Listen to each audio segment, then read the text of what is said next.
आज आपण असा एक पोर्टफोलिओ बघणार आहोत ज्यात क्लायंटनी 50 लाख रुपये इन्व्हेस्ट केलेले आणि नेक्स्ट महिन्यापासूनच त्यांनी 30,000चं विड्रॉल सुरू केलं. पण झालं काय, कोविड आल्यामुळे त्यांच्या पोर्टफोलिओवर बराच निगेटिव्ह इम्पॅक्ट झाला आणि त्याच 50 लाखाचे 37 लाखापर्यंत हा पोर्टफोलिओ गेला. आता सांगा, नॉर्मल पर्सन काय करणार? त्यावेळेस रिडम्पशनचाच विचार पहिला येणार. पण माझ्या सांगण्यावरनं क्लायंटनी तसेच इन्व्हेस्टेड राहिले. 30,000 त्यांच्या रेग्युलर त्यांना कॅश फ्लोज येत होते त्यांच्या घर खर्चासाठी. आणि आज तुम्ही बघू शकताय तोच पोर्टफोलिओ जे 50 लाख इन्व्हेस्ट केलेले ते आता मी सप्टेंबरचाच पोर्टफोलिओ तुम्हाला दाखवते. 20,40,000 काढून सुद्धा आज क्लायंटचा पोर्टफोलिओ 92 लाखावर आहे.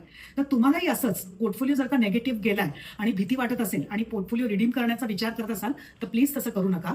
इन्व्हेस्टेड राहा, आपल्याला जे काही कॅश फ्लोज हवे असतील ते काढत राहा आणि नक्कीच तुमचा पोर्टफोलिओ असाच पॉझिटिव्ह जाईल. त्यात काही SWP बद्दल क्वेरीज असतील किंवा तुमच्या पोर्टफोलिओ रिलेटेड काहीही प्रश्न असतील तर खालील दिलेल्या नंबरवर आम्हाला नक्कीच संपर्क करू शकता आणि आम्ही ते सॉल्व्ह करण्याचा प्रयत्न करू. धन्यवाद.